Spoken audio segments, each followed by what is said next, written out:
Health sub సెంటర్లకు ఇవ్వాల్సిన 9 కోట్లలో అక్రమాలు, వాటిని తమకు లబ్ధి జరిగేలా ఉపయోగించుకుంటున్నారన్న విమర్శలు, కంటి వెలుగు కింద సర్కారు ఇచ్చిన బకాయి సొమ్మును మింగేశారన్న ఆరోపణలు, గగ్గోలు పెడుతున్న ఏఎన్ఎంలు, పిహెచ్సి మెడికల్ ఆఫీసర్లు, ఈ డిఎంహెచ్ఓలు కలిసి ఈరోజు రాష్ట్ర కమిటీని ఏర్పాటు చేసుకోవడం జరుగుతుంది. నాగర్ కర్నూలు జిల్లాను సర్వనాశనం చేసి ఇక్కడున్న వైద్య వ్యవస్థను మొత్తం నాశనం చేసిన వ్యక్తి ఈరోజు రాష్ట్ర నేతగా ఎంపిక కావడం జరిగింది. షబ్బాష్. ఈ వార్త ఒకసారి చూద్దాం. ఏం జరిగింది డిఎంహెచ్ఓలో, ఏం నిధులు మింగేశారు ఒకసారి చూద్దాం.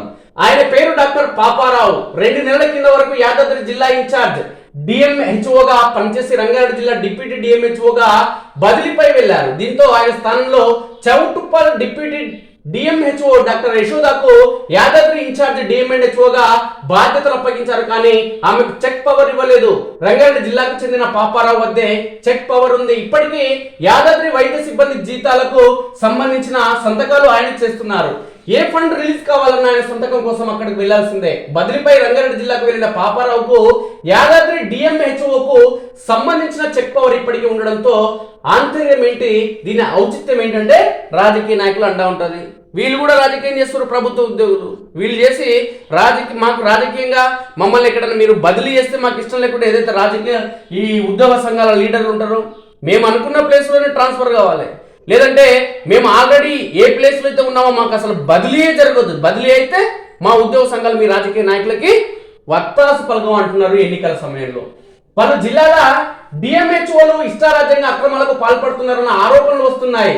సబ్ సెంటర్లకు సర్కారు నుంచి వచ్చిన సొమ్ము ఇవ్వకపోవడం, కంటి వెలుగు కింద డాక్టర్లకు ఇవ్వాల్సిన సొమ్ము, ప్రాథమిక ఆరోగ్య కేంద్రాలకు ఇచ్చిన నిధులను తమ వద్దే ఉంచుకోవడం, ఇలా తమకు ఇష్టం వచ్చినట్లుగా నిధులను పక్కదారి పట్టించి వాడుకుంటున్నారన్న ఆరోపణలు ఉన్నాయి. ప్రజారోగ్య సంచాలకుల విభాగంలోని కొందరు పెద్దల అండదండలు చూసుకొని చాలా మంది డిఎంహెచ్ఓలు అక్రమాలకు పాల్పడుతున్న వాదనలు వినిపిస్తున్నాయి. 9 కోట్లు ఏమయ్యాయి? రాష్ట్రంలో 4,000కు పైగా ఆరోగ్య ఉప కేంద్రాలు ఉన్నాయి. వాటి నిర్వహణ బాధ్యత ఏఎన్ఎంలు, ఆశా వర్కర్లు చూస్తారు. స్థానికులకు అవసరమైన సాధారణ వైద్య సేవలు అందుతాయి. ప్రభుత్వం చేపట్టే వైద్య ఆరోగ్య కార్యక్రమాలను ప్రజలు గ్రామాల్లో విజయవంతంగా నిర్వహించేందుకు ఈ కేంద్రాల కీలకం. సబ్ సెంటర్ల నిర్వహణ, బీపీ మిషన్లు వంటి వైద్య పరికరాలు, ఫర్నిచర్ కొనుగోలు తదితర అవసరాల నిమిత్తం ఏడాదికి ప్రభుత్వం 50,000 వరకు ఇస్తుంది. ఇందుకోసం ఈ ఏడాది ప్రతి జిల్లాలో సబ్ సెంటర్ల కోసం 25 లక్షల చొప్పున అన్ని జిల్లాలకు కలిపి 9 కోట్లు ఈ ఏడాది జూలై 25న నిధులు విడుదల చేసినట్టుగా డిఎంహెచ్ఓలకు ప్రభుత్వం సర్క్యులర్ జారీ చేసింది. అయినా ఆ నిధులు సబ్ సెంటర్లకు వెళ్ళనే లేదు. డిఎంహెచ్ఓలు తమ వద్దే ఉంచుకోవడం విమర్శలకు తావిస్తుంది. సబ్ సెంటర్లకు అవసరమైన వాటిని తామే కొనుగోలు చేసి ఇస్తామని కొందరు డిఎంహెచ్ఓలు చెప్తున్నారని సబ్ సెంటర్లోని వైద్య సిబ్బంది అంటున్నారు.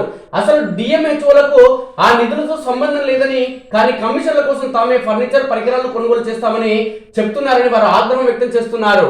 కొందరు డిఎంహెచ్ఓలు అయితే ఏవో బిల్లులు పెడుతూ వాటిని తమ సొంత అవసరాలకు వాడుకుంటున్నారన్న ఆరోపణలు ఉన్నాయి.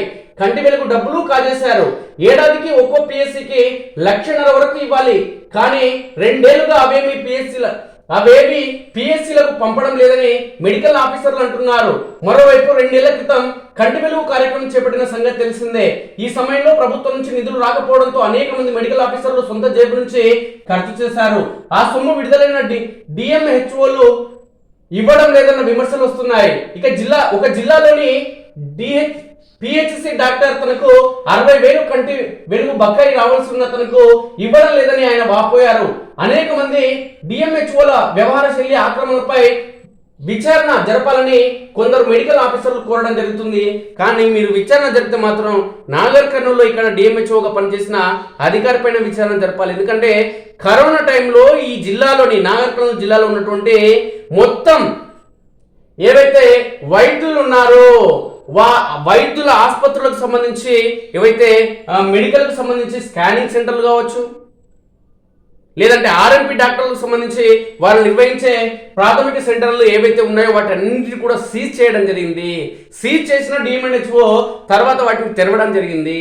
వాళ్ళకి అర్హత లేదు, వాళ్ళ నిబంధనలు లేవు, వాళ్ళకి చికిత్స చేసేందుకు వాళ్ళకి ప్రావీణ్యం లేదని చెప్పి, ఇంజక్షన్లు ఇవ్వద్దు, వాళ్ళు సెలైన్ ఎక్కించొద్దు, టాబ్లెట్ రాయొద్దు అని చెప్పి వీళ్ళన్నీ ఈ నిబంధనలకు విరుద్ధంగా చేస్తున్నారు. కాబట్టి ఈ మొత్తాన్ని వీటిని మూసేస్తున్నామని చెప్పడం జరిగింది ఆర్ఎంపీ డాక్టర్లు నిర్వహించే వైద్యశాలని. కానీ తర్వాత నెల రోజుల తర్వాత వాటన్నిటికి నెలలోపు తెరవడం జరిగింది.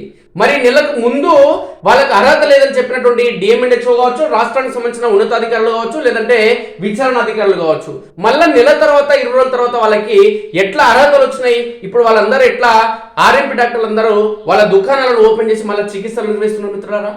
అంటే డబ్బు వస్తే, డబ్బు అందితే ఏదైనా సాధ్యమైనది. డబ్బు కోసమే రాజకీయ నాయకులు లేదంటే ప్రజాప్రతినిధులందరూ పనిచేయడం జరుగుతుంది అనడానికి ఇది ఒక నిదర్శనం.